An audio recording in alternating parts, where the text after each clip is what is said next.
Listo, Alexandra. Puede iniciar cuando guste. Bueno, buenos días, compañeros. Yo les voy a exponer la definición primeramente de poliedro convexo. Entonces decimos que un poliedro es convexo si para todo punto A y B que pertenezcan al interior del poliedro, AB está en el interior del poliedro. O similarmente, si pides un plano que contiene una cara del poliedro, todo el poliedro, excepto esa cara, está en el mismo lado del plano. Entonces, yo hice este GeoGebra como para que esa definición quede un toque más.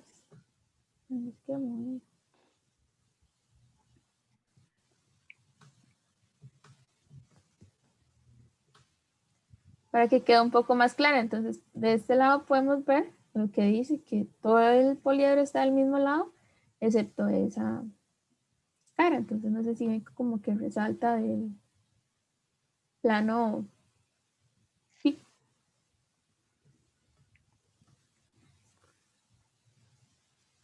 Luego tenemos un teorema que es importante mencionarlo, que dice que la suma de las medidas de los ángulos faciales de un ángulo poliedro convexo es menor que 360. Entonces, lo que dice es que, digamos, este ángulo de aquí más este ángulo de aquí, que sería este de aquí, y este ángulo de aquí, siempre va a ser menor que 360, para cualquier poliedro. Y para finalizar está la definición de ángulos poliedros congruentes, que entonces se dice que dos ángulos poliedros se llaman ángulos poliedros congruentes si existe una correspondencia biunívoca. Quiere decir como que sea con solo un elemento, tal que los ángulos faciales correspondientes son congruentes y los ángulos diedros correspondientes determinados por los folios correspondientes son congruentes también. Entonces, eso sería, no sé si hay alguna duda. A ver, jóvenes, pregunten.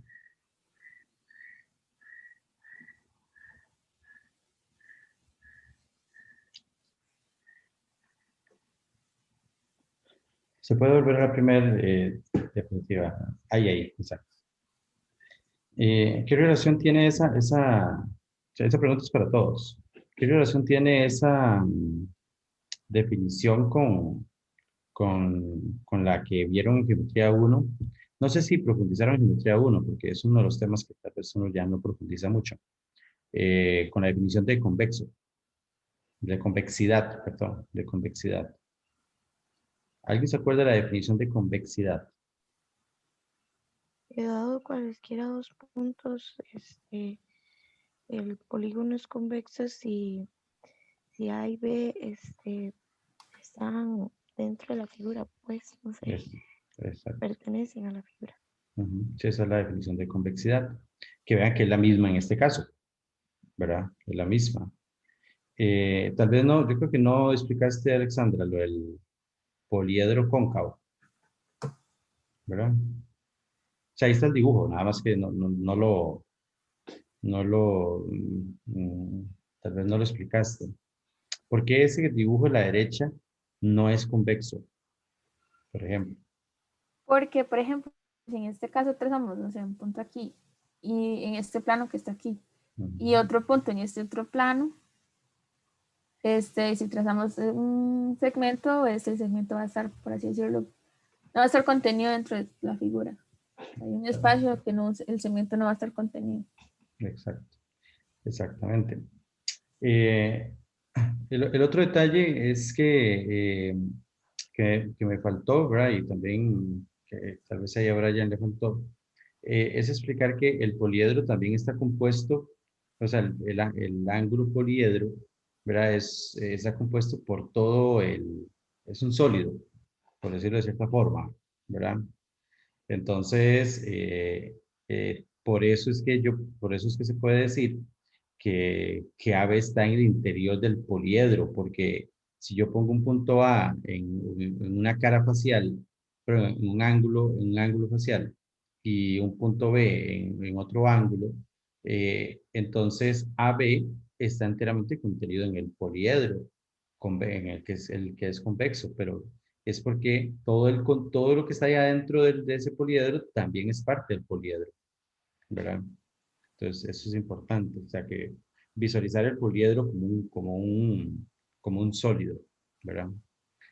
¿Puedes ir adelante un toque, Alexandra?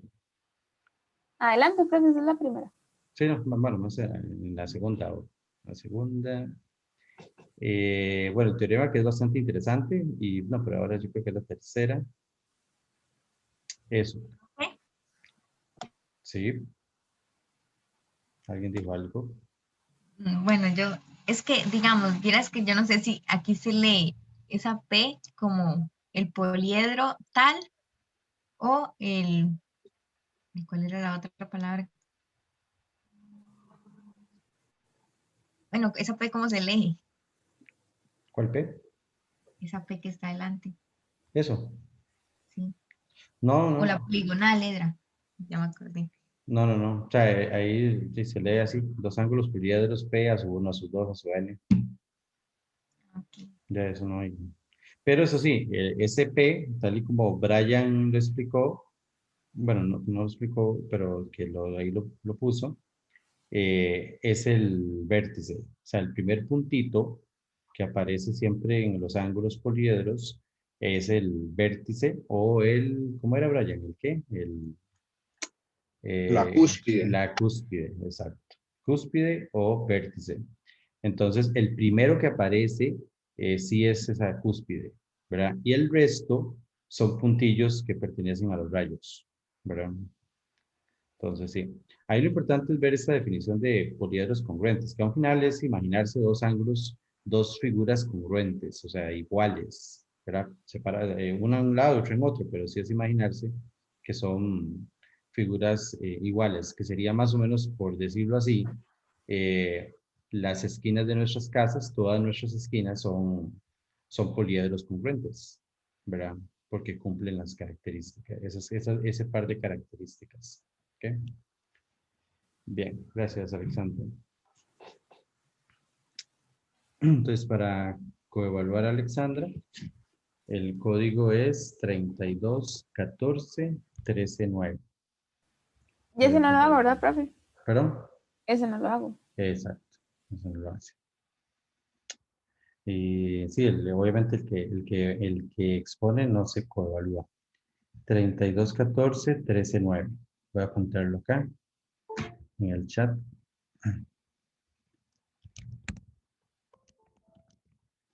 3214-139. 3214-139.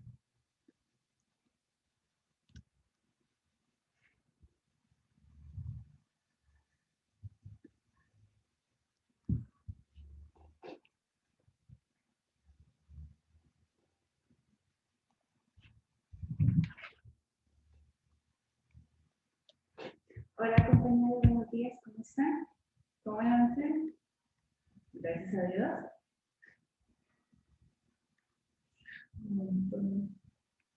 Ok, ya 14, muy bien.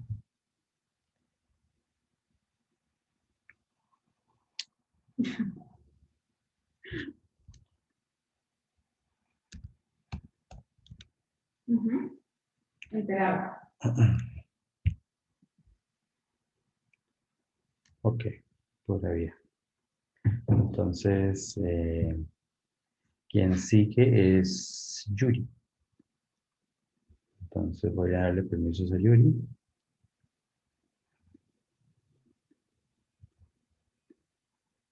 Que Yuri ya puede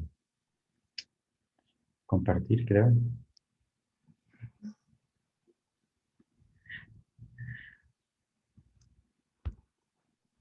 Claramente. Bueno, buenos días, compañeros. ¿Empiezo ya, profe? Sí, ya puede empezar. Bueno, buenos días, compañeros. A mí me toca las definiciones de superficie prismática, aristas, caras o folios.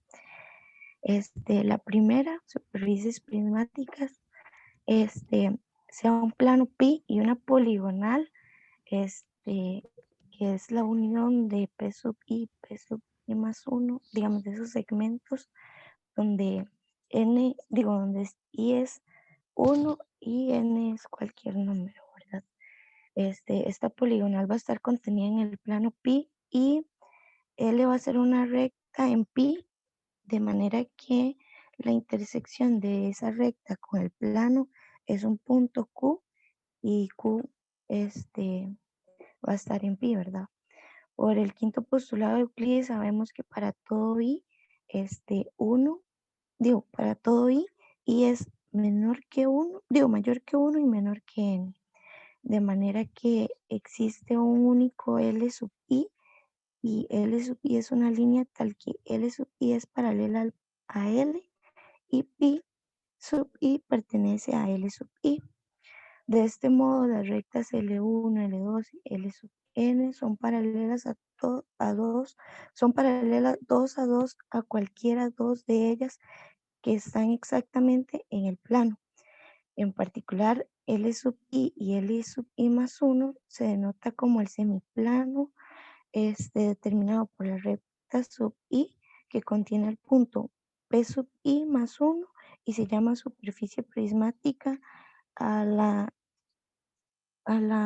unión de la intersección de esos dos planos, digamos, de esos dos semiplanos, del semiplano determinado por la recta L sub i y que contiene el punto P sub i más 1 y la digamos, y el plano L sub i más 1 y que contiene al punto P sub i. Y les voy a dar un dibujo. No sé si hay alguna manera de yo rayar, profe. Ay, disculpe. Bueno, lo que decía el de la superficie prismática es que tenemos un plano, ¿verdad? Ay, no sé por qué se me adelanta. Ay, ok. Bueno, lo que decía es que tenemos un plano pi con una recta L que interseca el plano pi en Q, ¿verdad? Y que luego vamos a tener varias rectas que son paralelas a esta primera, que cada una contiene estos puntos. Esta es la poligonal y entonces forma una superficie prismática, que es lo que tengo marcadito en azul. Y ella es infinita, digamos, no es que aquí acabe donde están las otras, como, como la otra figurita más arriba o abajo, y ya sigue, pues son rectas, ¿verdad? Eso sería la superficie prismática. Luego tenemos las aristas, que digamos, que sea la unión de esos dos semiplanos, el semiplano que contiene el punto P sub i más 1 y el semiplano que contiene al punto P sub i, una superficie prismática, ¿verdad? Tenemos la superficie prismática y las rectas LI se llaman aristas de la superficie prismática. Esas son las que marqué de colores. Y luego tenemos las caras o folios que, digamos, teniendo la superficie prismática, los conjuntos del semiplano L sub i, L, determinado por la recta L sub i, que tenga al punto P sub i, y el semiplano determinado por la recta L sub i más 1, que contenga el punto P sub i, se llaman caras o folios de la superficie prismática, que son todos los que tengo en verde, rosado, amarillo y celeste, y así. Eso sería, compañeros. Gracias. Ok, gracias, Yuri. ¿Preguntas, jóvenes?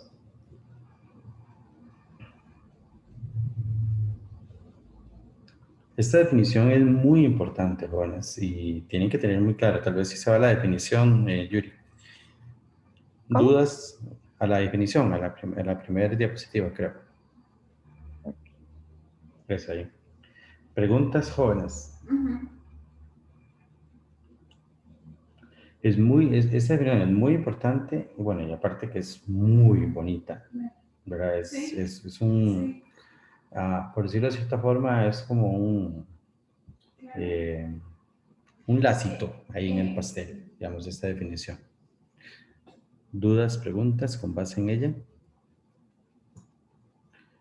Vamos a ver, no, devuélvese, Yuri toque. Bueno, ahí, exacto, ahí está. No sé, por ejemplo, Valentina, ¿está por ahí Valentina? Ellas entran a este video, a este enlace.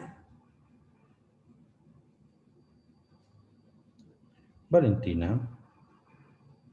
Aló, no. Es que no tiene audio. Ok.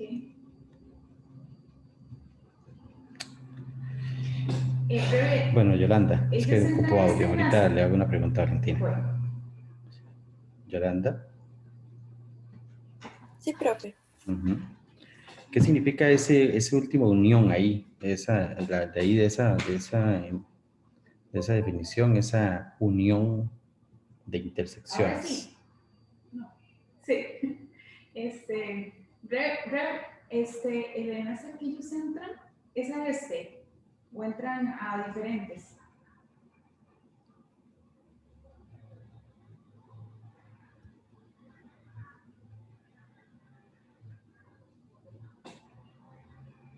A ver, Hay Yolanda. que verificar Ya le digo, profe. si ellos pueden grabar. Ok.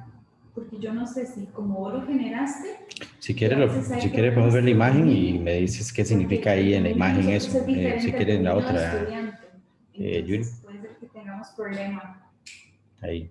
Y me dice Sí, ahí qué significa eso. porque entre nosotras sí podemos grabar, pero cuando es con dominio estudiante, ahí hay problemas.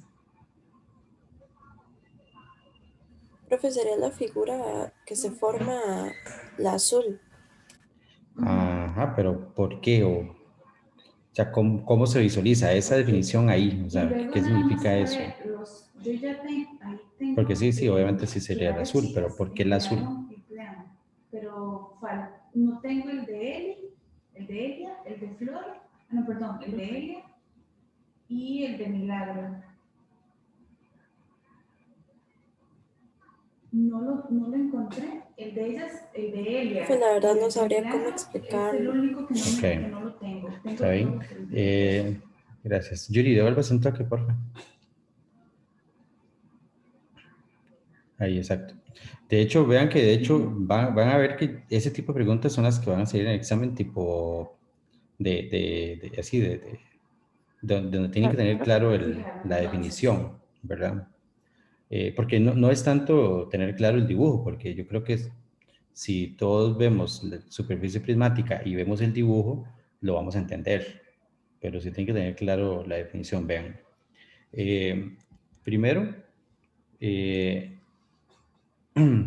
se da una poligonal y después se dan rectas paralelas, da un punto Q cualquiera y una recta IL cualquiera, se dan rectas paralelas, ¿verdad? Entonces, y luego denotamos el semiplano, L sub i, P sub i más 1, el semiplano determinado por L sub i. ¿Ok? Y si quiere ahora sí, entonces vaya a la otra, Yuri. Entonces, si quedamos solamente con la primera parte de la definición, entonces la superficie prismática serían solo las rectas paralelas, ¿verdad? Entonces ahí es donde hay que tener cuidado, porque la superficie prismática incluye lo azul, ¿verdad? Pero entonces, ¿cómo hago yo para decir que incluye eso azul? ¿Sabes qué Es es la unión, Ujú. la unión de todas las caras. Exacto, pero ¿cómo hago yo para decir esas caras entonces? Y para decir, porque de hecho vean que las caras se definen hasta después, ¿verdad? Entonces son como semiplanos. Exacto, pero no, de hecho no son semiplanos. Ajá. ¿Qué son? Pero es que ahí es donde está lo interesante. Son intersecciones de semiplanos. Es que esa es la parte bonita, porque la recta, por ejemplo, veamos la recta LSUI. La recta LSUI determina dos semiplanos. el semiplano que contiene el punto P sub i más 1 y el semiplano que no contiene el punto P sub i más 1. Entonces, ese semiplano es infinito, pero la recta L sub i más 1 también determina dos semiplanos, el semiplano que contiene P sub i y el semiplano que no contiene a P sub i, más hacia P sub i. Entonces, si usted interseca esos dos semiplanos, se va a obtener esa intersección de semiplanos. Por eso es que al final, esa definición dice que es si quiere devolvemos, Yuri, disculpe que esté ahí en un puro pase. Vean que es la unión, porque eso significa que tengo varios, de las intersecciones de los semiplanos. ¿Ok? Y ahí entonces estoy garantizando que tengo eso, que precisamente ya después a eso se le pone nombre, y eso que se llaman caras. Pero vean que la definición es muy fina, es muy, muy fina, ¿verdad? Y ahora sí, para adelante, Yuri. Imagínense en esa recta L, si ustedes pudieran mover esa recta L. ¿Okay? Si ustedes pueden mover esa recta L, toda la superficie se mueve, ¿verdad? Porque como son todas las rectas L sub i son paralelas, entonces todo se va moviendo ahí, ¿verdad? Y luego vamos a ver el caso particular en donde L es perpendicular al plano, ¿verdad? Entonces, pero bueno, eso lo vemos después. Entonces, ¿Algo más? ¿alguna pregunta, jóvenes? Ok. Son casi como una hora Entonces, por para intervención, coevaluar digamos. a Yuri, el número es 165747. Es que pongo el silenciador. 165747. Es como una hora es una hora por estudiante, básicamente, digamos, entre los 10 minutos y la retroalimentación, una hora. Entonces, 165747.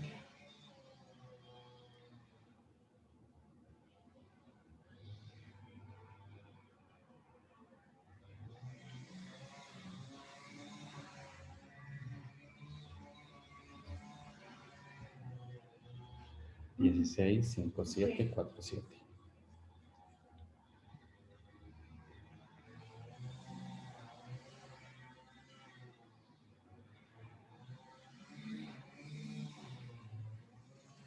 -huh. 165747. Okay. Sí, tendría que ser en la mañana porque en la tarde yo tengo Okay. sesión de trabajo con los estudiantes.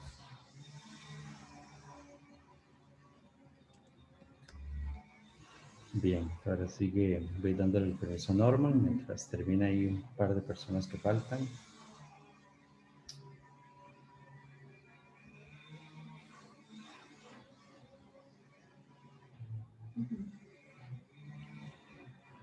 Creo que ya puede ir compartiendo, Norman.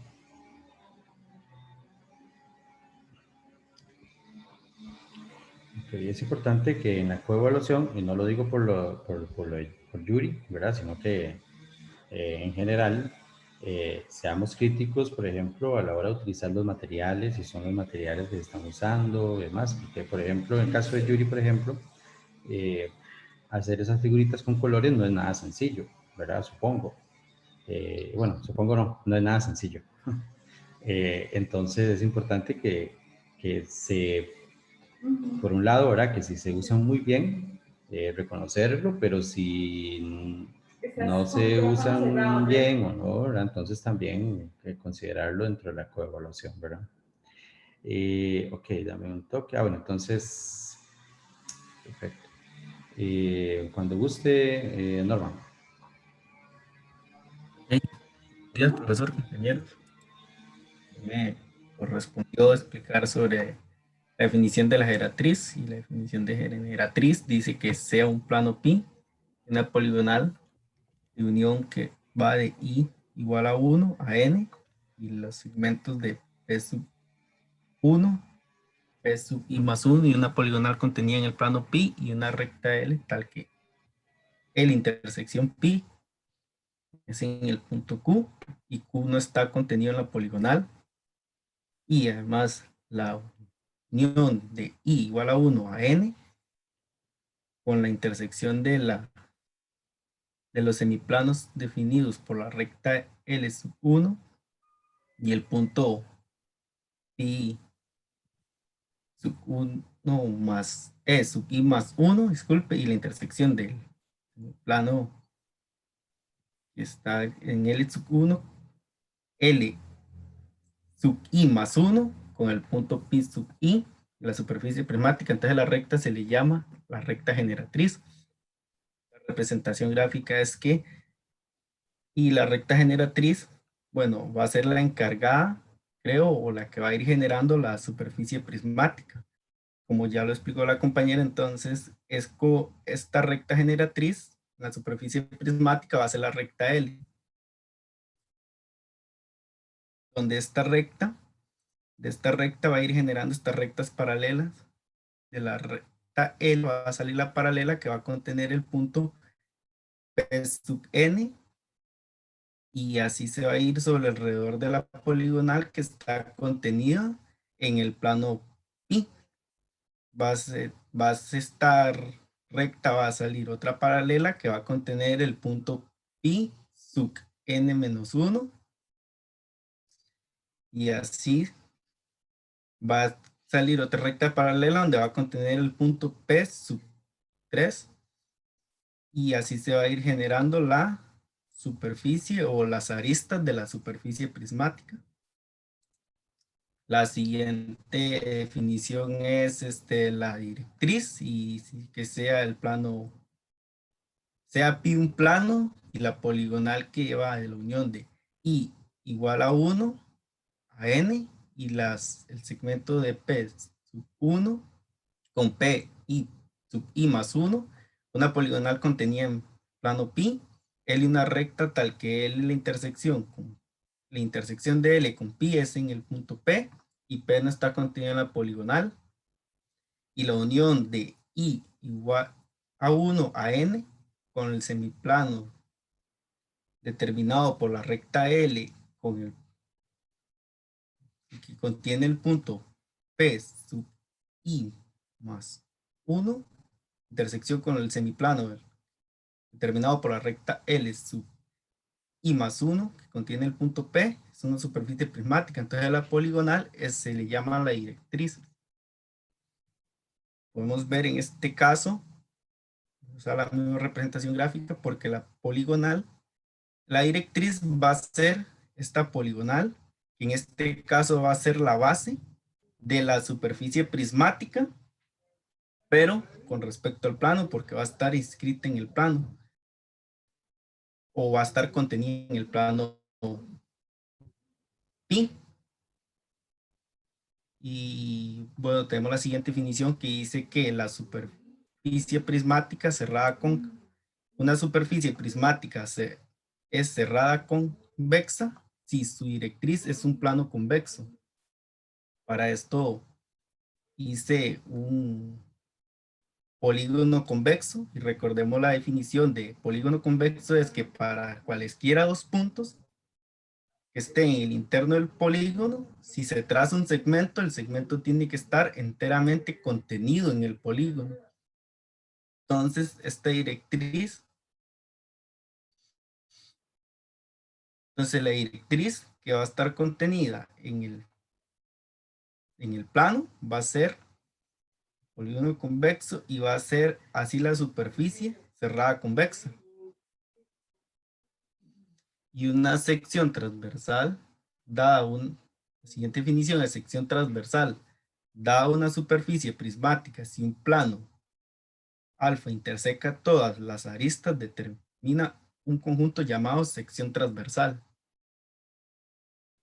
Y podemos ver que tenemos la poligonal y las aristas de la superficie prismática, y el plano alfa lo interseca o las interseca y las contiene. Entonces este conjunto o este plano se va a llamar sección transversal.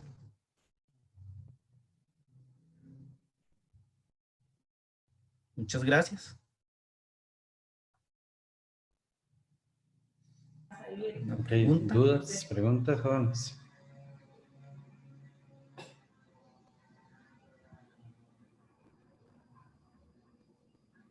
Se puede volver uno nada más, ¿no?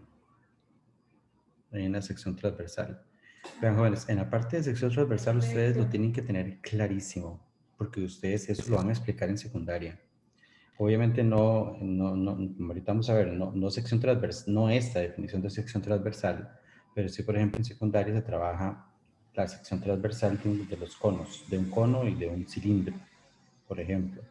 Y entonces,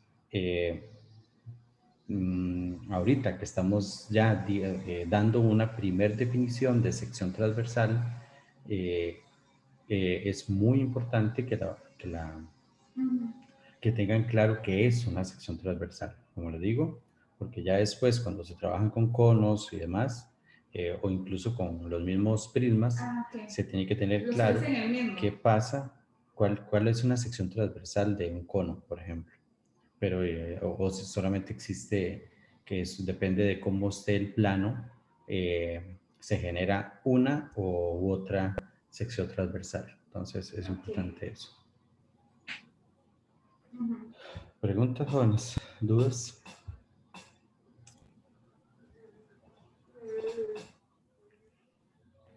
Okay.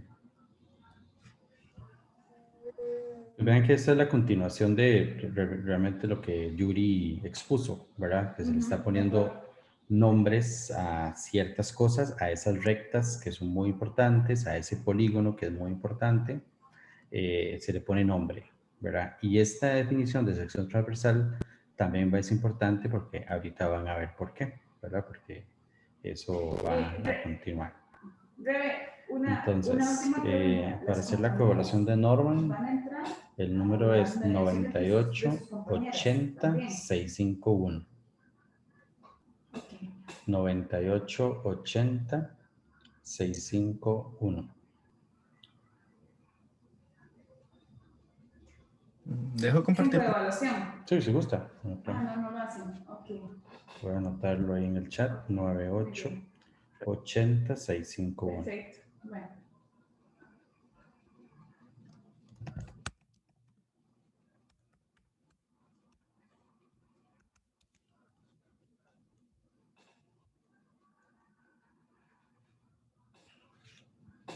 Ok, ya hay 8 personas.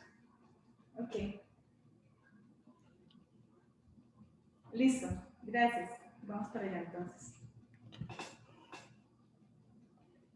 Okay.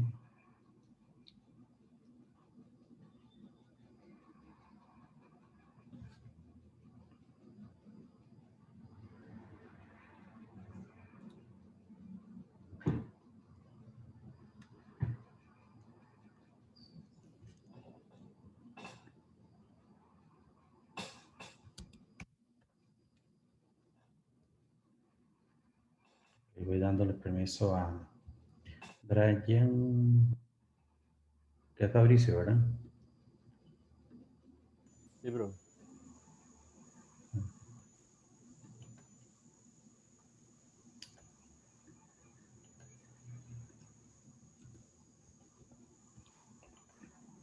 Okay.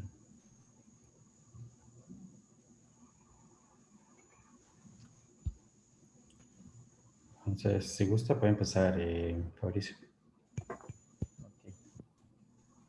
Bueno, buenos días. La definición que a mí me correspondió hablar, ¿verdad? Es la del prisma.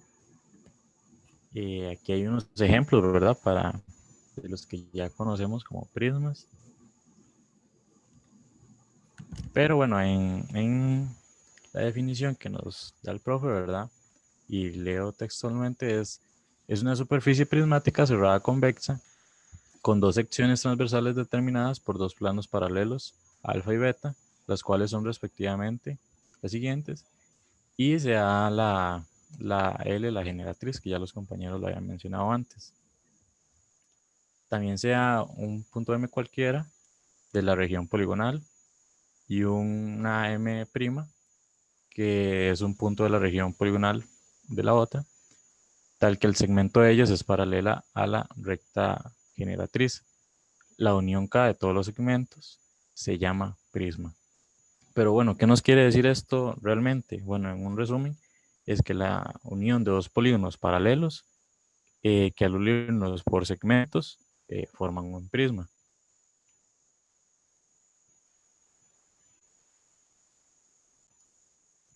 Ahora dice que los segmentos A sub I y B sub I se llaman aristas del prisma. Bueno, aquí hay un dibujo para entenderlo mejor, ¿verdad? Entonces realmente las aristas serían esas, ¿verdad? Las que están de color rojo. Después, los polígonos ¿verdad? Se llaman polígonos basales.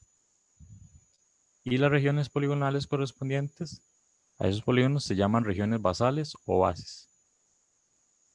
Que serían estas las que están marcados de otro color, ¿verdad? Que serían como el triángulo ABC y DF.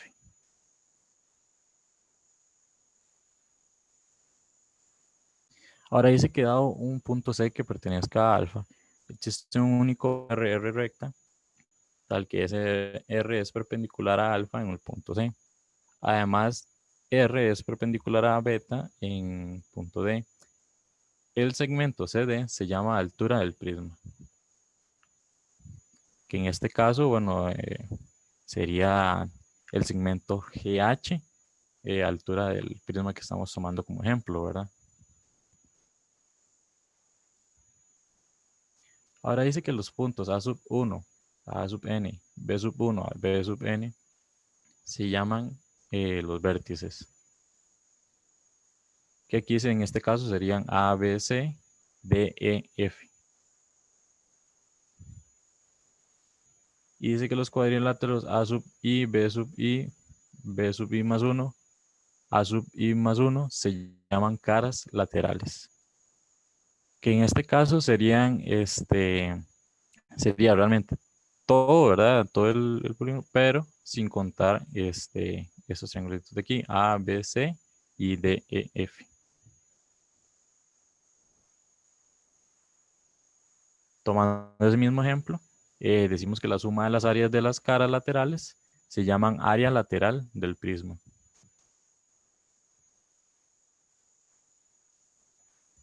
Y con esa imagen, ¿verdad? Ahí esos dos de ahí, decimos que las áreas de los polígonos se llaman áreas basales.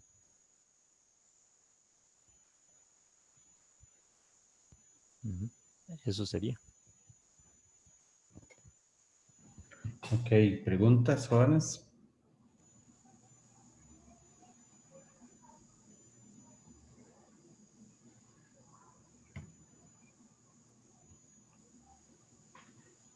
Dudas, preguntas.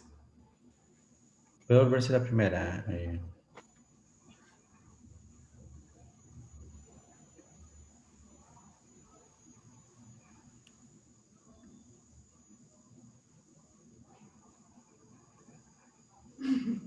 Bueno, no, a la otra. Bueno, no, déjalo ahí, déjalo. Ok. Entonces, vean qué interesante porque de acuerdo a las definiciones anteriores, ¿ok? De superficie prismática, teníamos que, como lo dijo, creo que fue Yuri, cuando lo explicó, que se tienen que, en la superficie prismática es infinito para arriba y infinito para abajo, todas las caras, ¿verdad? Pero ahora cuando vamos a definir prisma, ocupamos ponerle límite arriba y poner límite abajo, para entonces ya ahora sí tener lo que conocemos como prisma. Entonces, ¿cómo hacemos eso? O sea, ¿cómo se hace? Entonces, ahora sí, tal vez a la otra, Norman, Fabricio, perdón. La próxima diapositiva.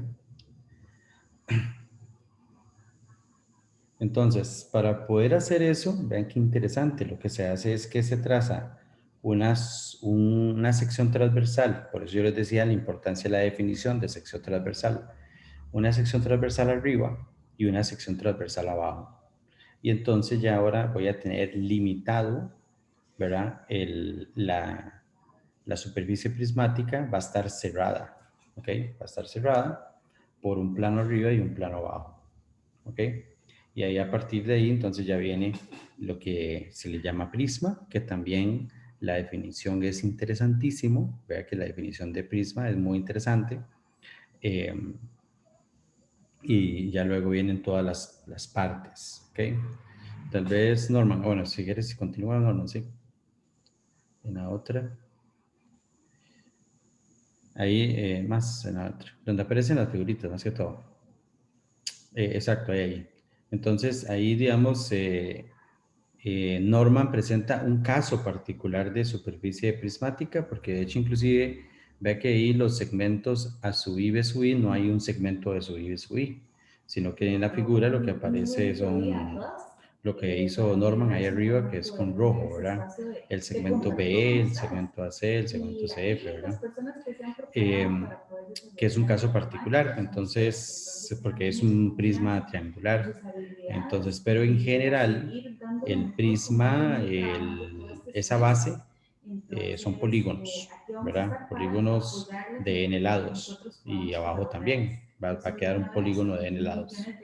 Entonces, ahí para que lo consideren. Y que de hecho, tan igual que en la figura de abajo, también Norman la repinta, ¿verdad? Esos triangulitos, pero en general no son triángulos, sino que en general son polígonos, ¿verdad? Son polígonos cualquiera, de n lados, ¿ok? Profe, Sí. es que, digamos, para las bases lo define dos veces, pero yo supongo que es lo mismo. En una define que son los polígonos basales y en la otra las regiones basales o bases, pero es lo mismo, ¿no? Las regiones poligonales correspondientes se llaman regiones basales o bases. Sí, sí, de hecho al final se llaman bases. O sea, se llaman regiones. Sí, sí, es Fabricio, sí. Se llaman regiones basales o se le llama simplemente bases. Sí. Ok, perfecto. Okay. Sí, sí, ahí me equivoqué. No es Norman el que estás poniendo, Fabricio el que estás poniendo. Es que todavía no puedo ingresar, voy a pasarle el enlace. Y eso, digamos, de esas definiciones y todo, ¿verdad? Insisto, es para todo, que ese es un caso particular, ¿verdad? Que es lo que quiero que vean es que el dibujito que está ahí es un caso particular, ¿verdad? Porque la definición se basa en un polígono cualquiera, ¿verdad? Entonces, bueno, devuélvase a la primera diapositiva, por favor, Fabricio. Ok. Ahí hay un pequeño detalle con respecto a la definición, que igual, pero es porque tradicionalmente ese es el tipo de prisma que se ve. Pero la definición que está planteando ahorita Fabricio es una definición de un prisma cualquiera. Y cuando hablamos de un prisma cualquiera, porque de hecho ahorita el compañero que sigue, si no me equivoco, compañera, más bien es el que va a explicar este tipo de prisma. Pero en general, cuando hablamos de un prisma cualquiera, y eso lo tienen que tener muy claro, eh, no son rectos. O sea, es que todos estos prismas son rectos, que es la definición que sigue más adelante. Entonces, ustedes, es muy importante como futuros profesores de matemática que cuando se habla de prisma, imagínense también un prisma raro, en el sentido donde la base, las dos bases, ¿verdad? No esté, por decirlo así, una encima de la otra. Obviamente en planos diferentes, como sucede aquí en estos ejemplos, ¿verdad? Que el pentágono que está aquí, abajo está el pentágono, sino que en un prisma que no es recto, ¿ok? Porque todos esos son rectos, un prisma que no es recto, sucede eso, ¿verdad? Que la base no necesariamente está abajo, ¿ok? Bien. Entonces, para Fabricio, para coevaluarlo, el código es 4615528. 4615 52,8.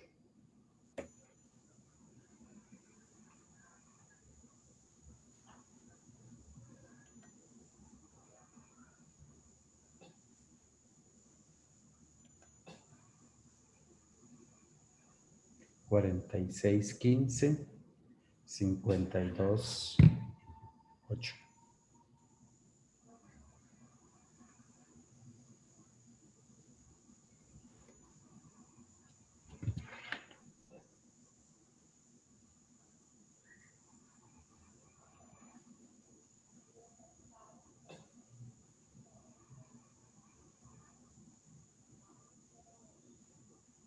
Ujú.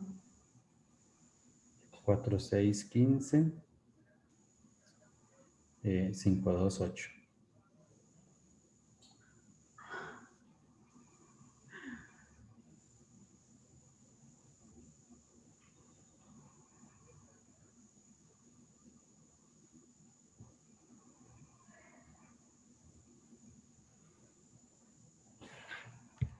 Ok. Falta ahí un par de personas de votar. 4, 6, 15, 5, 2, 8.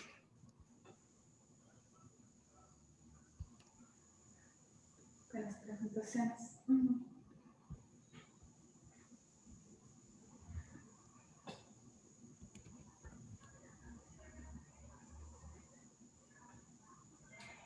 A ver, Profe, ¿cómo era? Es que no sé si 4, fue que lo apunté.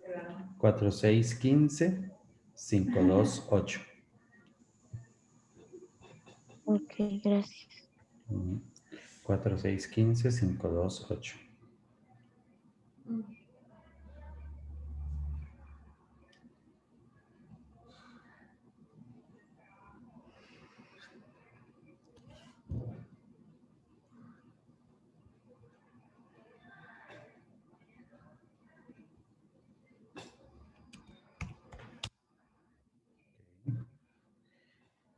Gracias. Ok, entonces ahora sí.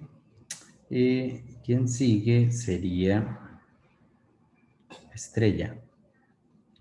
Entonces, Estrella ya puede compartir.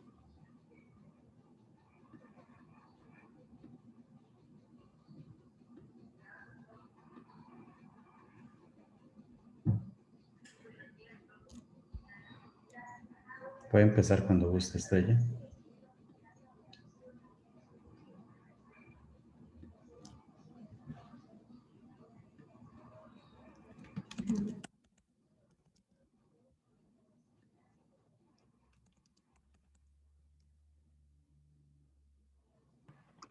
Buenos días, compañeros. A mí me toca exponer sobre el prisma recto.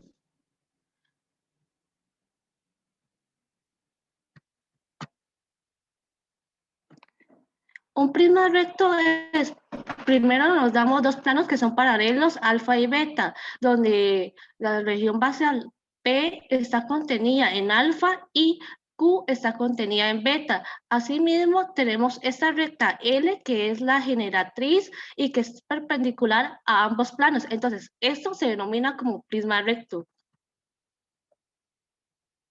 Un prisma triangular es aquel prisma recto que contiene una base en triángulo, como se ve en esta imagen. También un prisma en cuadrangular es aquel prisma que tiene como base un cuadrado. Un prisma en pentagonal, como dice su nombre, es un prisma que tiene como base un pentágono, tal como se observa en dicha imagen.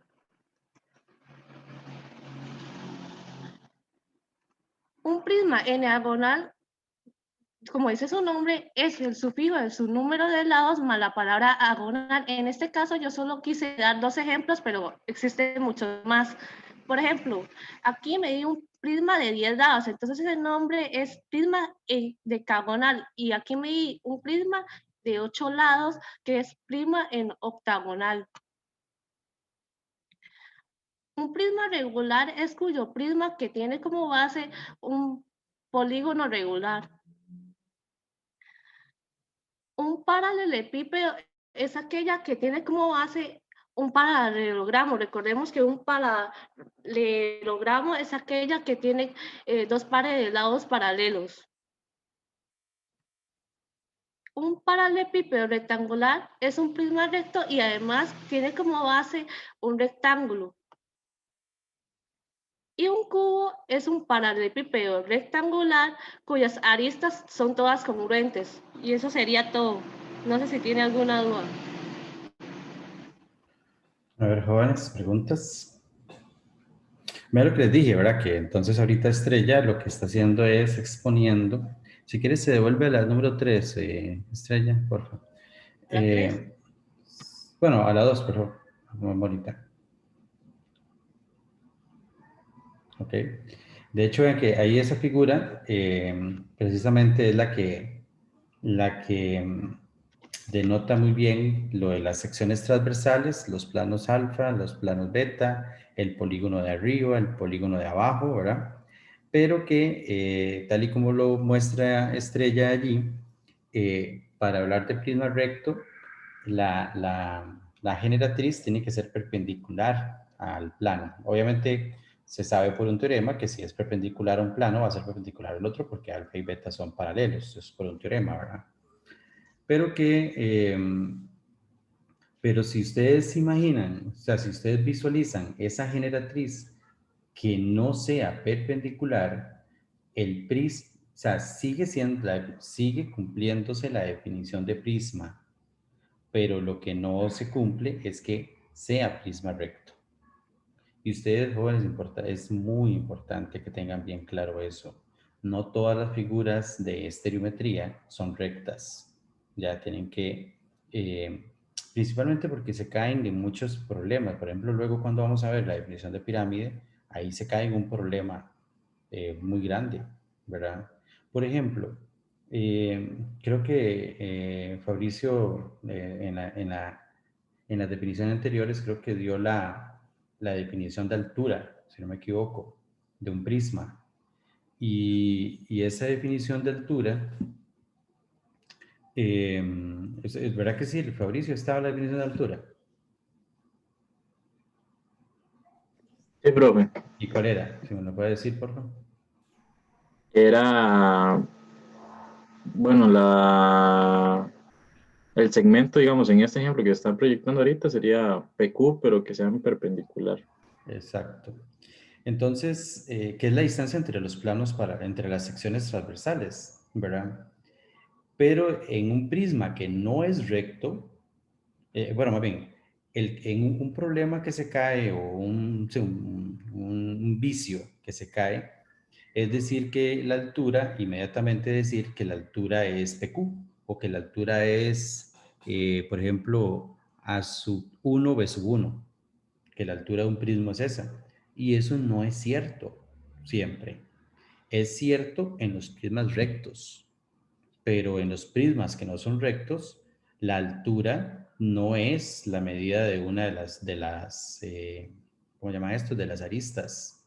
Eso no es la altura. De hecho, ahí es una pregunta lindísima de falso verdadero. Porque en un prisma que no es recto, la distancia de A sub 1, B sub 1 no necesariamente coincide, ¿verdad? Además, no coincide con la altura. ¿Ok? Que es la distancia entre los dos planos. Entonces es importante que lo consideren. Y ya luego vienen, que fue lo que presentó Estrella, los casos particulares de los prismas, paralelepípedo, cubo, ¿verdad? Y que dependiendo del polígono que esté, que de la cara, entonces se le llama prisma pentagonal, prisma hexagonal, etcétera, ¿verdad? Entonces, que fue los casos que presentó Estrella. ¿Hay alguna pregunta, jóvenes?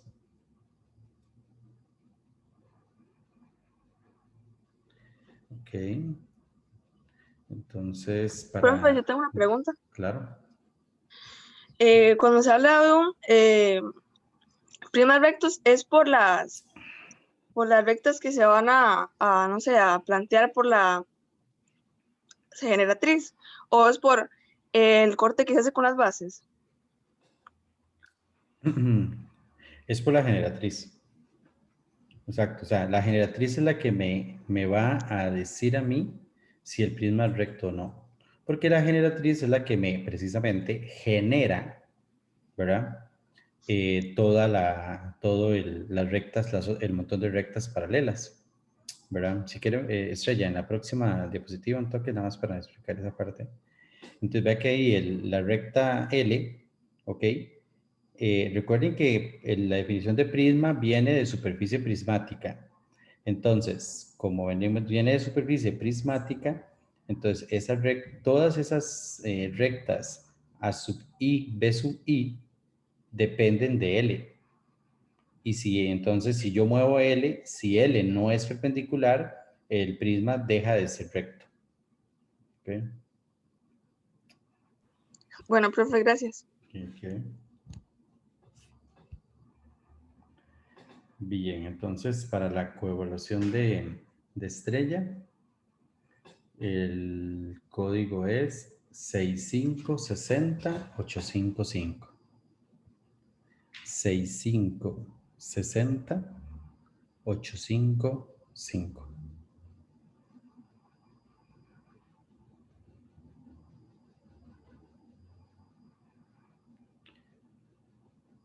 Seis cinco sesenta 855. Lo voy a anotar.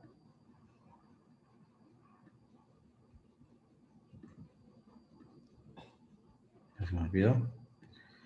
6560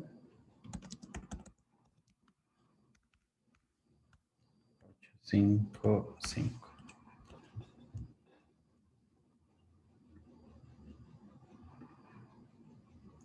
6560855.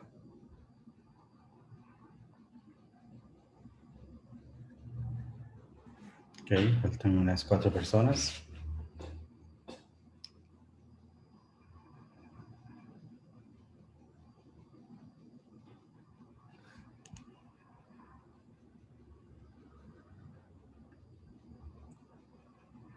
Seis cinco sesenta 855. Por favor, los que faltan.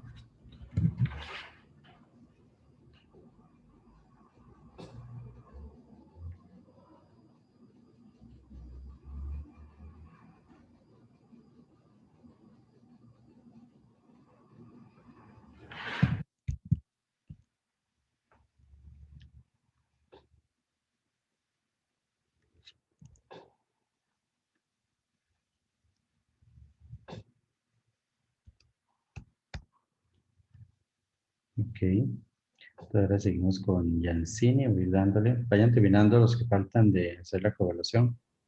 Y voy dando el permiso a Yancini.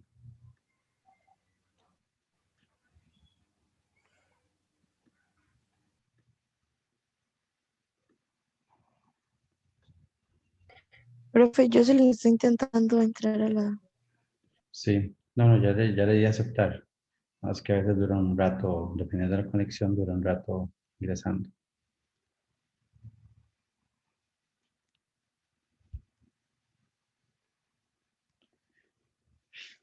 Ok.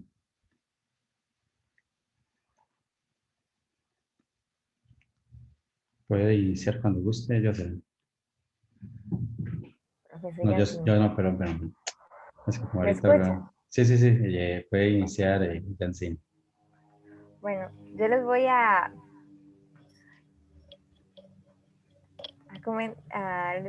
mostrar la definición de... Ay, me pasa.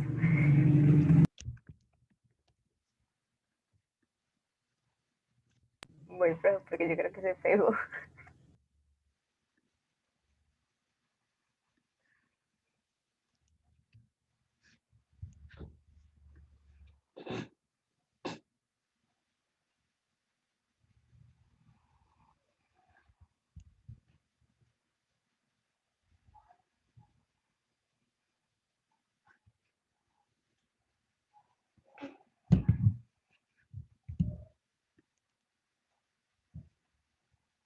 Ya, ahora sí.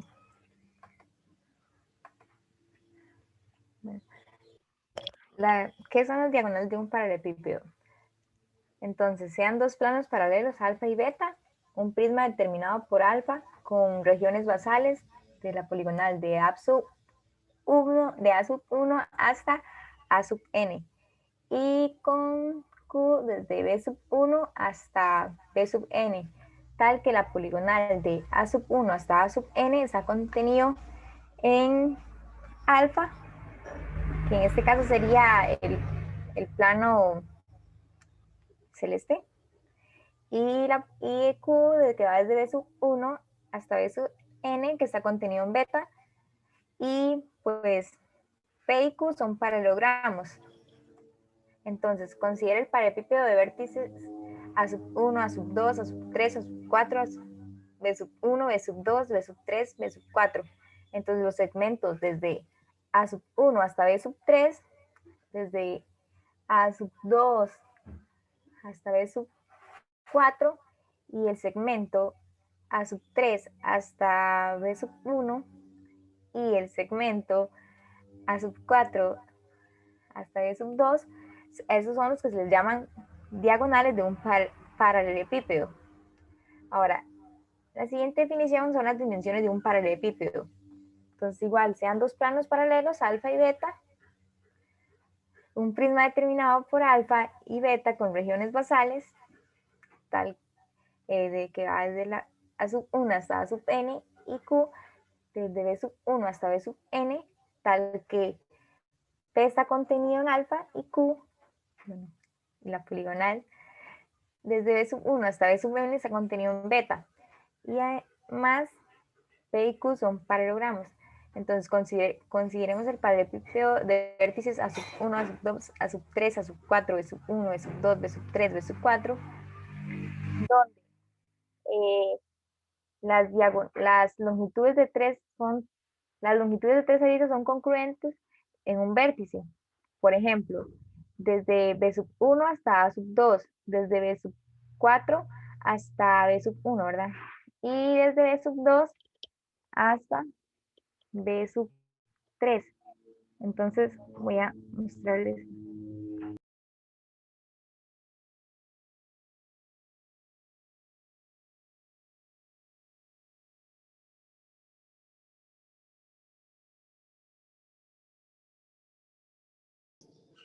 Entonces, aquí tenemos como más o menos para ejemplificarlo un poco más. Digamos que aquí hay una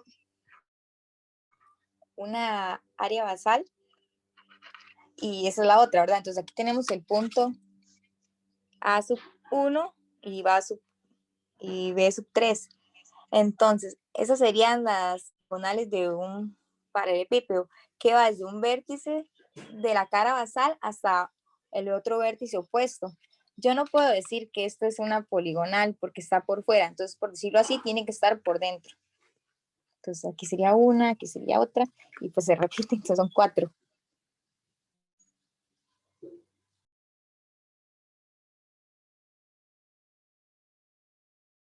Listo, muchas gracias. Ok, preguntas, jóvenes. Si quiere poner la presentación un toque. Voy, es que estaba compartiendo con el teléfono también. Sí. Sí. Listo. Ok. ¿Preguntas, jóvenes?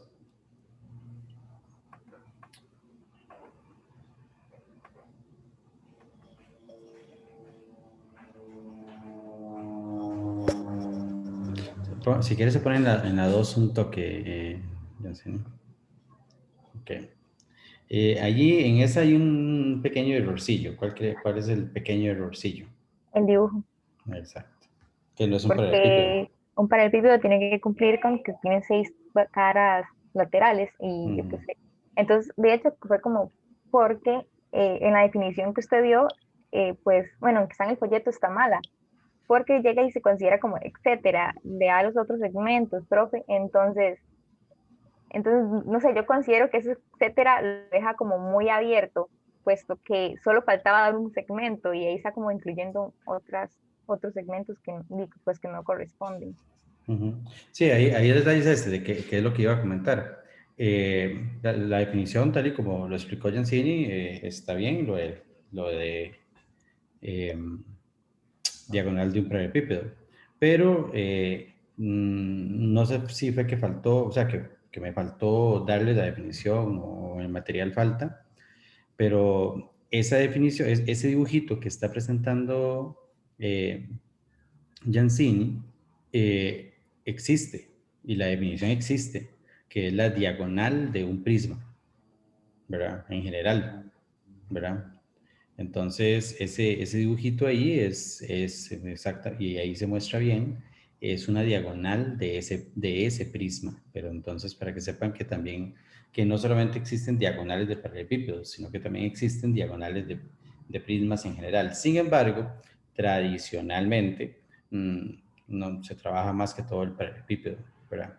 Y si quiere, tal vez en la diapositiva 4, la pone a presentar un toque, Jansini. Y exacto, y tal vez solo presente una diagonal ahí. Es importante que ustedes visualicen eso porque es clásico en secundaria trabajar ejercicios del tipo, digamos que si le dan la diagonal del paralelepípedo, averiguar cuánto mide la diagonal de la base, por ejemplo. ¿Ya? Entonces ahí hay que visualizarlo bien, o viceversa. Si me dan la diagonal de la base, si me dan el segmento B sub 1, B sub 3, entonces determinar cuánto mide A sub 1, B sub 3, ¿verdad? Obviamente me tienen que dar también A sub 1, B sub 1 para poder aplicar Pitágoras, pero que es tradicional ejercicios de esos donde en un paralelepípedo, averiguar las diagonales, cuánto mide una diagonal, ¿verdad? Y eso pero eso es mucho de visualización, más que todo, más que resolver el ejercicio, que es muy fácil, porque solo aplicar Pitágoras, perdón, solo aplicar Pitágoras, pero sí es una cuestión de visualización, principalmente, ¿verdad? Ok, muy bien. Entonces, para evaluar Profe, dígame. bueno, Diga. y también es que otra característica es de que, bueno, no sé, también le iba a preguntar, porque todas las caras tienen que ser rectangulares. Entonces Ajá. ahí fue que ya dejaba de ser, pero no sé por qué hacerte esta imagen. ¿Cómo otra vez? Que todas las caras tienen que ser rectangulares. Ajá. Sí, pues aquí estaba mal, pero No, profe, pero aquí ¿por ya qué? porque es una característica. Sí, pero ¿por qué dice que ahí no se cumple? Sí, profe, porque, bueno, para un paralelepípedo no. ¿Cómo no? ¿Por qué no? Por esta poligonal, por Ah, ok. los paralelos. Porque por definición esa no es una cara, Ujú. es una base. Ah, ¿Ya? ok. Las caras son las que están alrededor, por decirlo de cierta forma. ¿Ok? Entonces, todas las caras siempre van a ser rectángulos. Independientemente de cualquier prisma. De cualquier prisma, todas las caras son rectángulos. Bueno, perdón. Si es un prisma recto, son rectángulos. Ah, Si no es un prisma recto, ¿qué serían, jóvenes, las caras? A ver. Si el prisma no es recto, ¿qué serían las caras? ¿Qué figura? Un rombo, tal vez. No. Podría ser un rombo, pero no es un rombo. En general no es un rombo. Triángulo, bro. ¿Un qué? Triángulo, ¿no? No. Profe, tal vez más generalizado un paralelogramo. Exacto. Es un paralelogramo porque imagínense en ese prisma que ustedes tienen ahí, estiren una base. Estiran hacia un lado, hagan hacia la derecha. Entonces, ese rectángulo que está ahí bien bonito, se hace para el lado, ¿verdad? Y lo que va a quedar es un paralelogramo, ¿verdad? Y que de hecho se puede demostrar eso, ¿verdad? Nada más que no lo vamos a hacer, pero se puede demostrar porque es un paralelogramo. ¿Ok? Bien. Pero sí es importante, por ejemplo, eso que planteó Jansini, la duda esa, ¿verdad? De que, pero ¿por qué arriba, por qué dice que son rectángulos y arriba no? Yo creo que por definición, ¿verdad? Entonces ahí es donde viene la importancia de las definiciones, ¿verdad? Bien. Por favor, ocupo que todos hagan la coevaluación, porque la vez pasada solo lo hicieron 13 personas, 12. Para Jansini el código es 5891920. 5891920.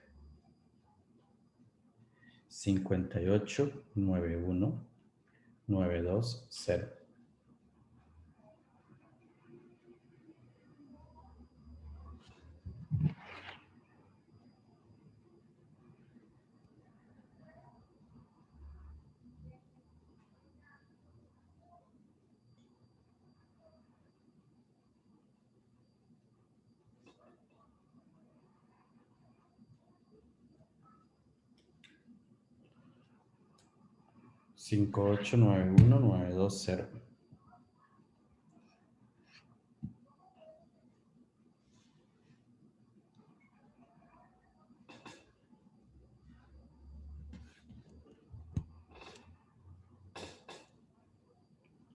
Cinco ocho nueve uno nueve dos cero.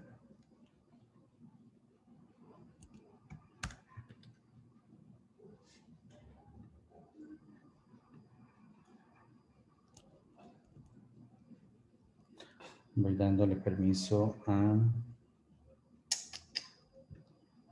Entonces sigue Jocelyn Quesada.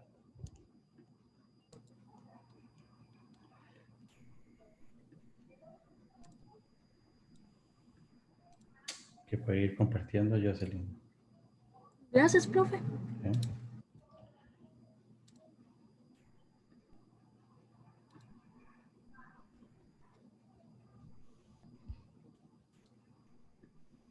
Puede empezar cuando guste, Jocelyn. Ok, profe. Muchas gracias. Buenos días, compañeros y profesor. A mí me correspondió la definición de la pirámide y de pirámide recta, el cual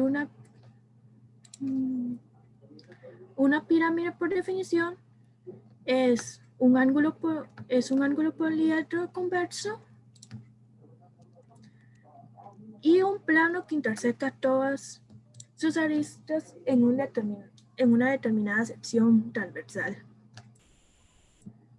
Tal que el área poligonal sería de B sub 1 al B sub n, dependiendo la figura que se forme abajo.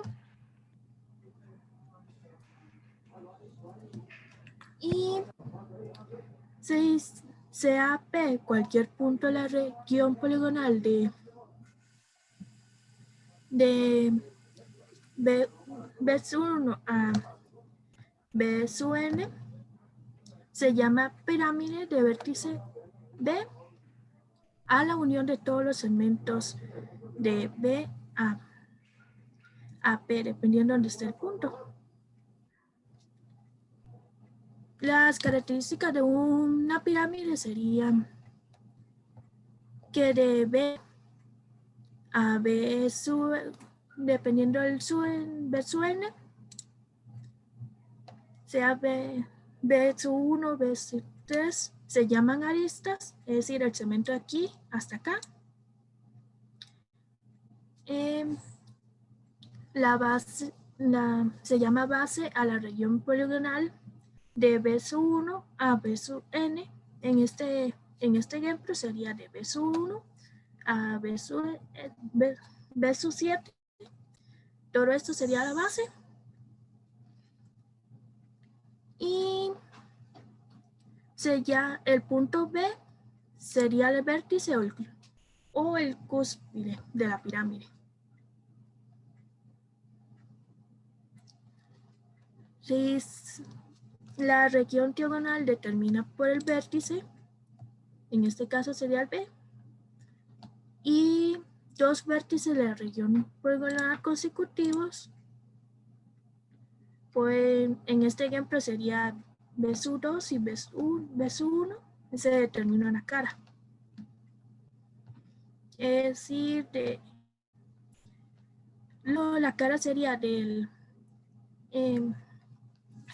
vértice de aquí a B sub 2 a B sub 1. Todo esto sería una cara.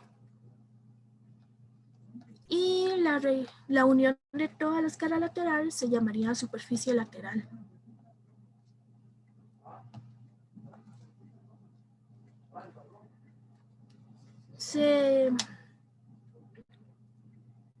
Como se sabe que B no estaría en el plano pi, no está contenido en el plano pi, y existe una única recta, tal que la recta sea perpendicular en Q, y B, que pertenece a L, el segmento de B a Q se llamaría altura de la pirámide.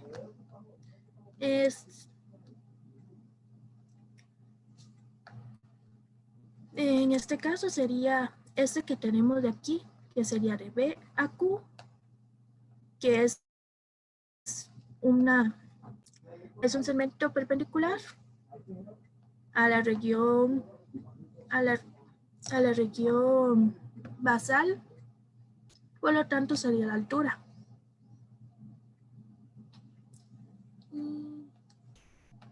Aquí estaría más simplificado los tipos, las características. Y el término de pirámide regular.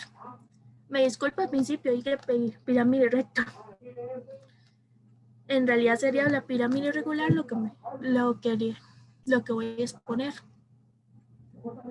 La definición de una pirámide regular es si se llama una pirámide regular si el polígono basal es un polígono regular. Es decir, si de polígono que se forman en esta parte es un polígono regular. En este caso, tengo dos ejemplos de una pirámide regular, el cual sería la pirámide que se formaría a partir de un triángulo regular y un cuadrado regular.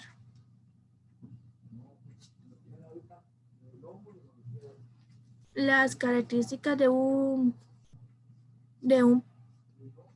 una pirámide regular se dice que se llama centro. El centro del polígono se llama centro de la pirámide. En este caso sería este puntito.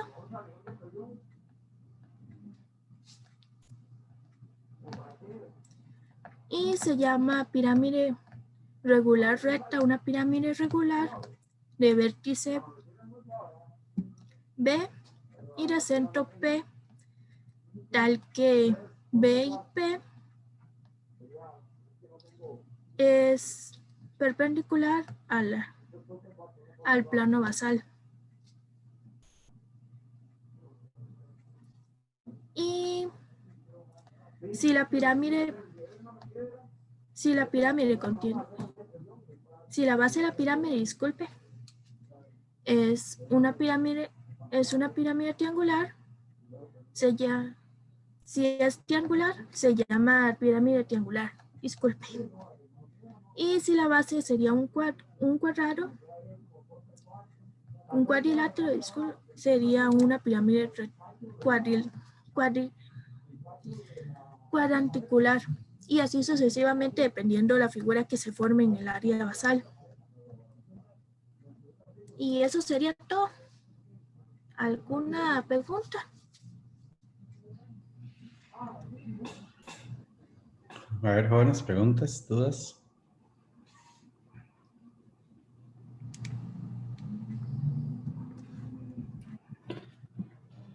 Okay. Entonces, vamos a ver, para la evaluación de Jocelyn, el código es 298349. 298349.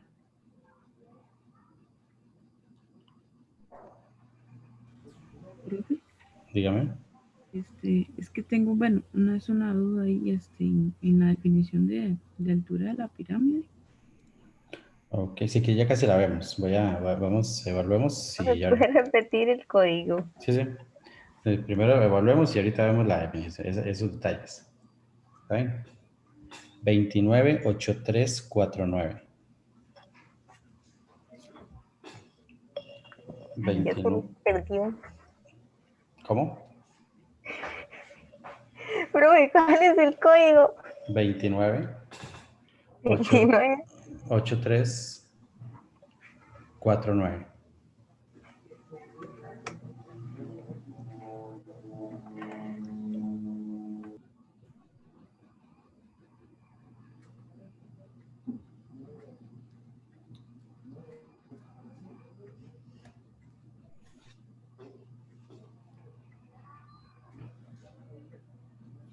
Ok, faltan un par de personas, 3 personas. Gracias. Okay.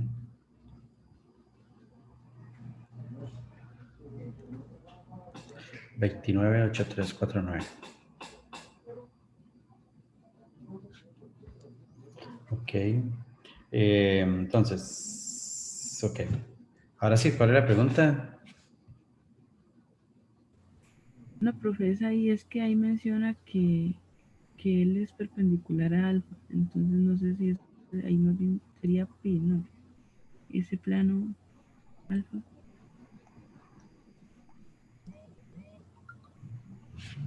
O está bien así. Es que no sé. O sea, usted lo que dice es que no sabe quién es alfa o de dónde sale alfa. Exactamente, exacto, sí, eso. Sí, sí, no, diga, si quiere, yo sé.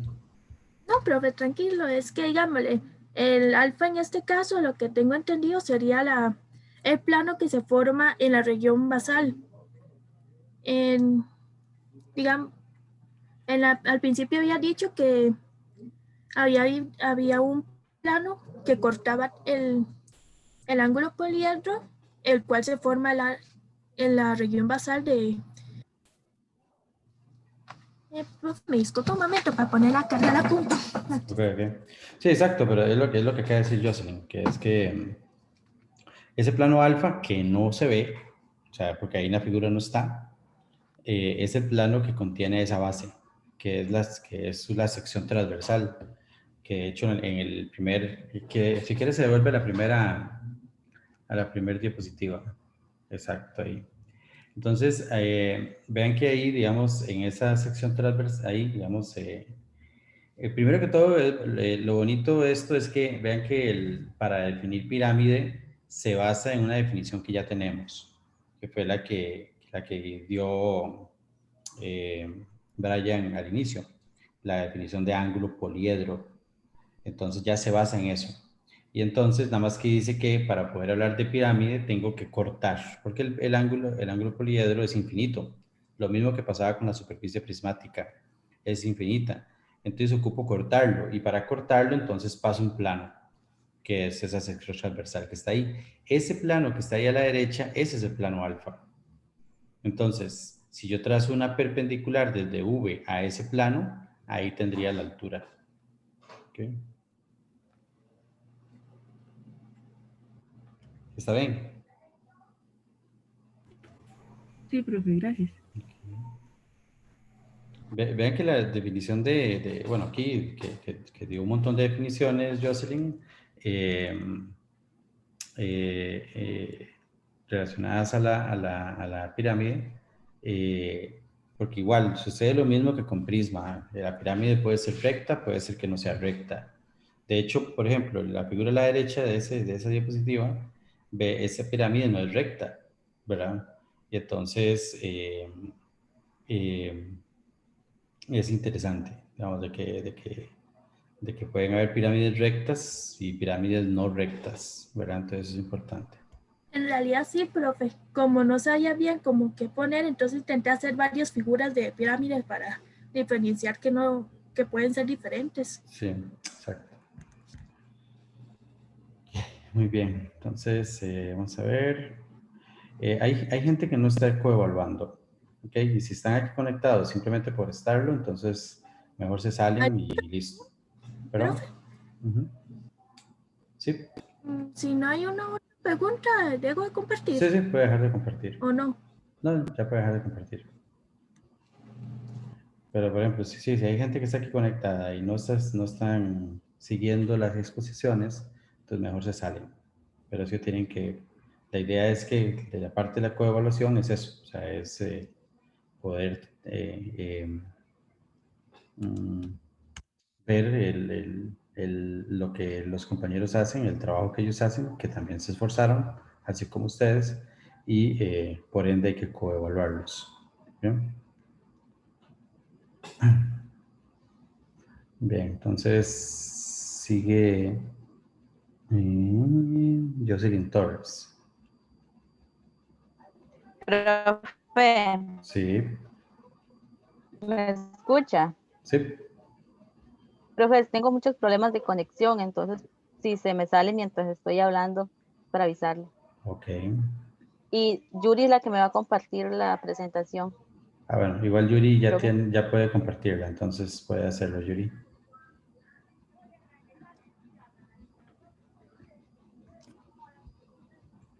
Bueno, Un momento que se me salió, no sé por qué.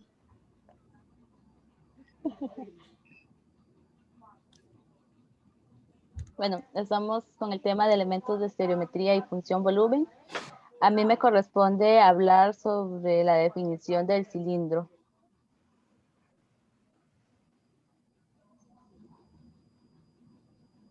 Tenemos que dos planos, el plano pi sub 1 y pi sub 2, ambos son paralelos y en el plano pi sub 1 está contenido la circunferencia y existe una recta L y Q no pertenece a C1. También tenemos que para cada punto P que está en el círculo C1 existe una recta LP, tal que esa recta va a ser paralela a L. Además, la recta L sub P es paralela al plano Pi2 en el punto P'.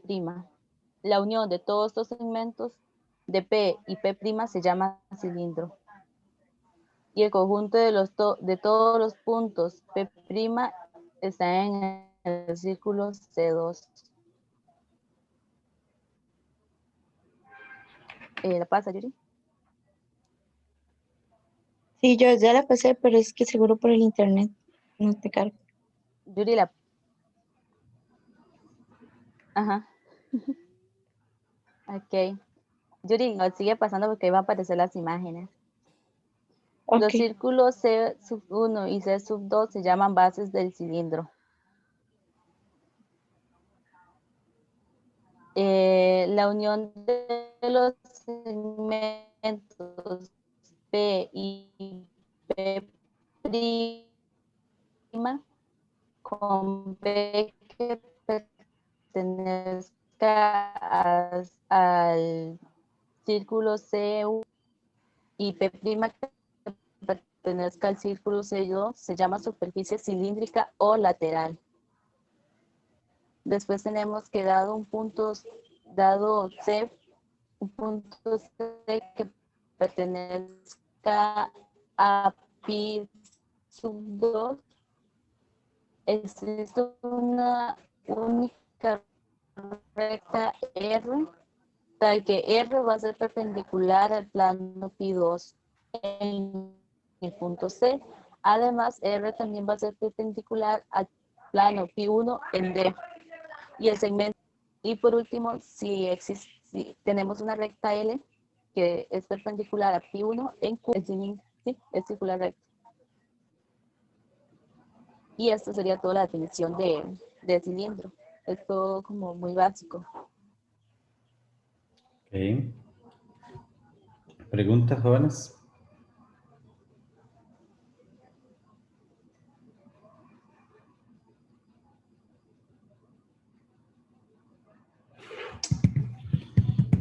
Ok. Vean que la definición de cilindro es la idéntica a una definición de prisma. La única diferencia, ¿cuál es? A ver, ¿cuál sería la diferencia entre la definición de prisma y la definición de cilindro?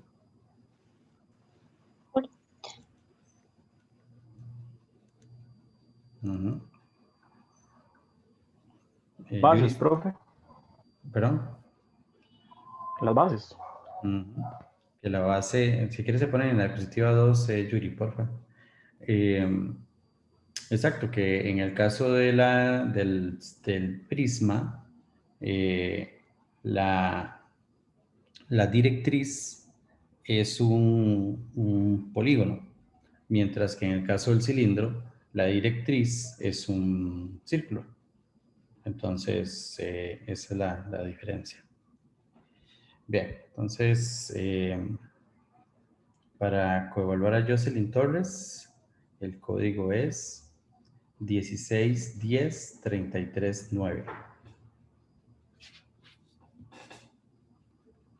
1610-339.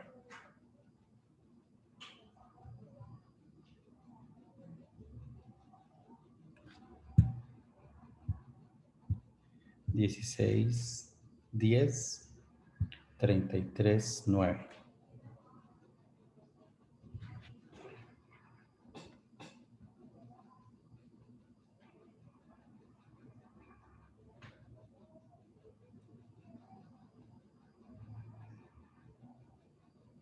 Dieciséis, 10-339.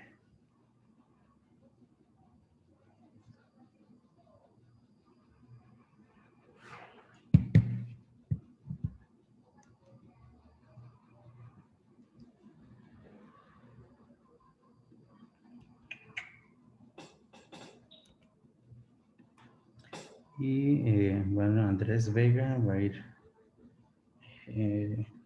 conectando. Andrés Vega. ¿Me escucha? Sí. Ok. Ya puede compartir. Bueno.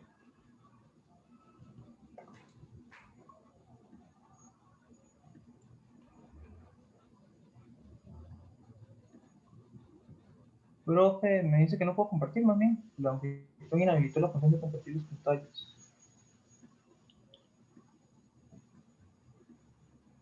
¿Ahora? Ya, ahora sí.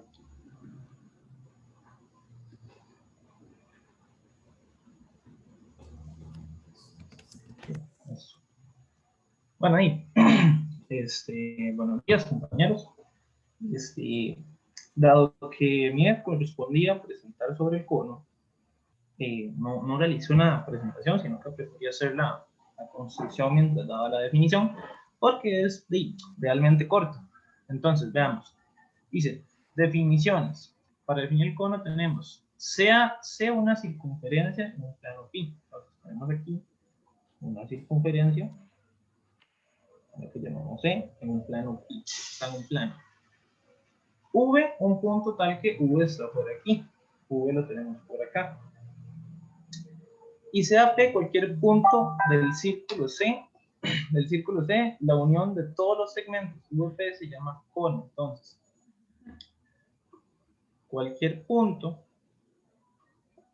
que yo me dé aquí, entonces un P cualquiera, la unión de todos esos distintos segmentos es lo que me va a formar el cono. Ahí está.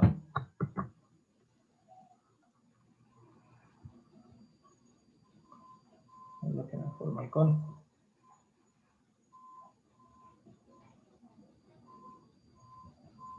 Por supuesto, para verlo más claro, vamos a poner el cono de esta forma, con puntos en la circunferencia.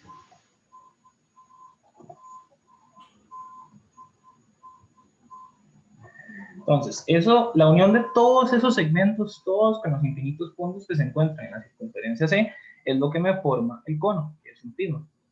Entonces, veamos lo siguiente. Lo que es el vértice, lo que es V, voy a marcar aquí un color distinto.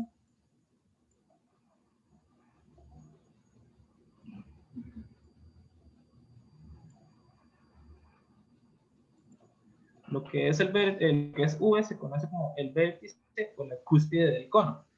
El círculo C, este círculo que tenemos acá, se llama la base.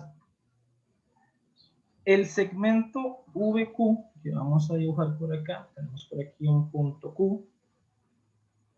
Bueno, específicamente el punto Q, sobre el cual se tiene la perpendicular de V,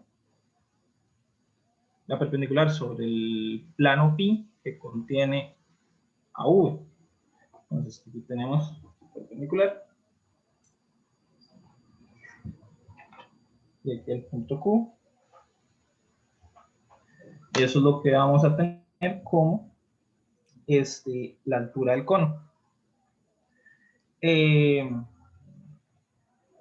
La unión de todos los segmentos VA, donde A es un punto cualquiera de la circunferencia, es lo que me va a formar lo que conocemos como la superficie lateral del cono. Todos estos puntos, todo esto de acá, me crea la superficie lateral. Toda la parte, por así decirlo, formalmente la parte de afuera del cono. Y voy a darme aquí otro cono al lado derecho para explicar lo que es un cono circular recto. Si yo tengo ese mismo vértice V y el centro de la circunferencia base es M, yo tengo que, si este segmento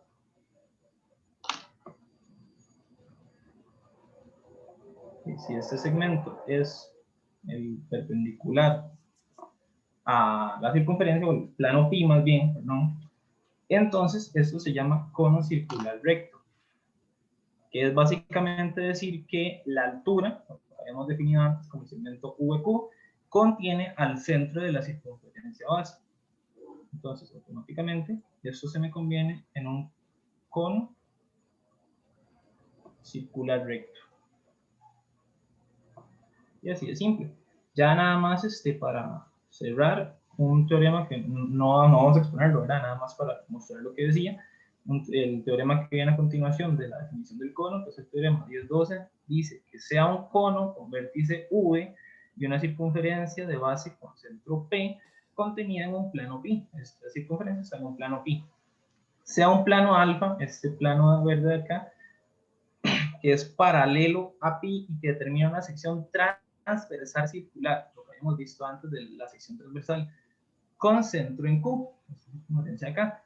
Además, la distancia de pi a alfa, del plano donde está la circunferencia del centro P a la circunferencia del centro Q, es K, como lo vemos acá. Y la altura del cono es H. Entonces, el área del círculo con centro en Q, que es el del área transversal, es igual al área del círculo con centro P multiplicada por H menos K sobre H a la 2, la fórmula que tenemos acá. Entonces, eso es lo que me dice básicamente el teorema 12. Y con esto concluyo mi exposición. Cualquier pregunta o duda, con mucho gusto. Ok, gracias, perfecto.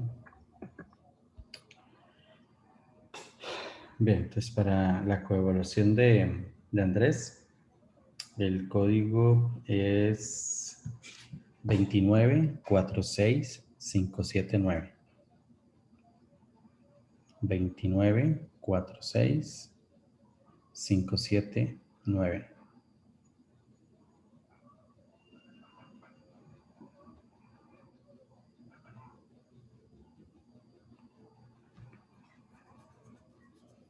Veintinueve, cuatro, seis, cinco, siete, nueve.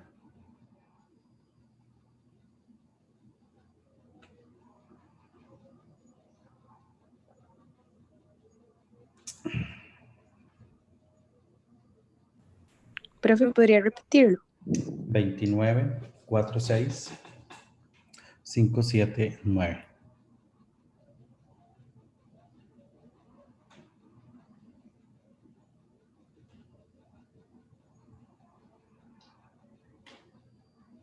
Veintinueve, 4, 6, 5, 7, 9.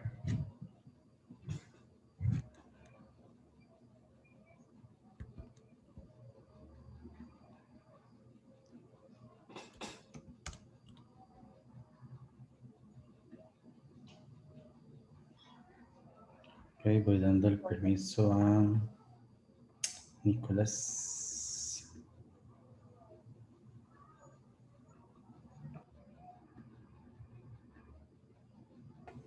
Profesor, falta uno, ¿verdad?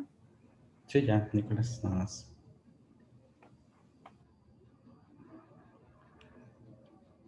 Profe, ¿cuál era el código para evaluar a Andrés? 2946579. 2946579.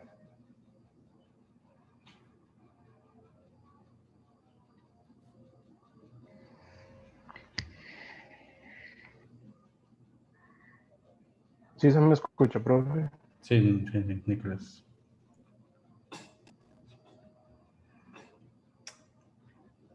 Ok, entonces, cuando guste, Nicolás.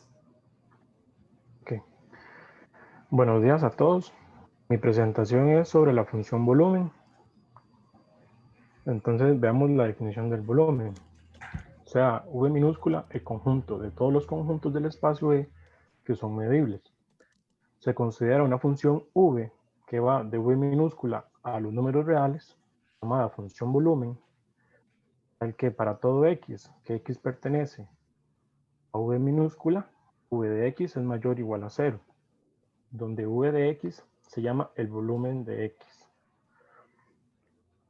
Algunos ejemplos de conjuntos medibles son prismas, conos, esferas, cilindros, entre otros más que existen. Como toda función, cada elemento del dominio solo se relaciona una vez con los elementos del codominio. Es decir, todo conjunto medible, su volumen es único. ¿Qué es el volumen de un conjunto medible? Un número real. Ahora veamos los postulados relacionados con la función volumen.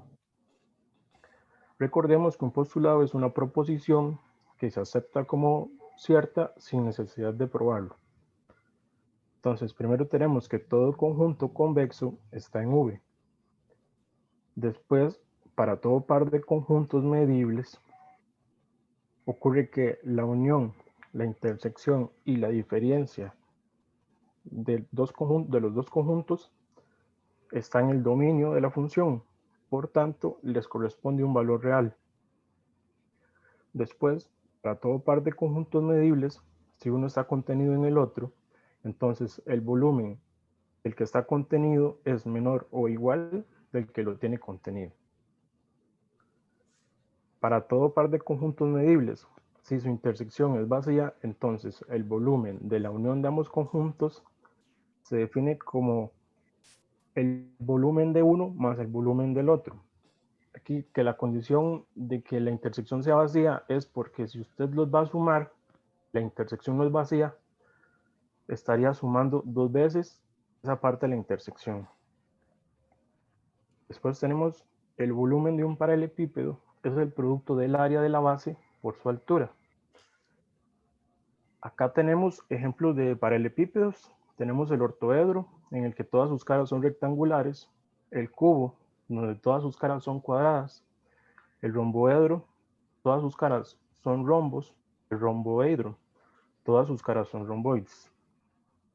Por último, tenemos el principio de Cavalieri, el cual es nombrado de esta forma por el matemático italiano Bonaventura Cavalieri, que nació en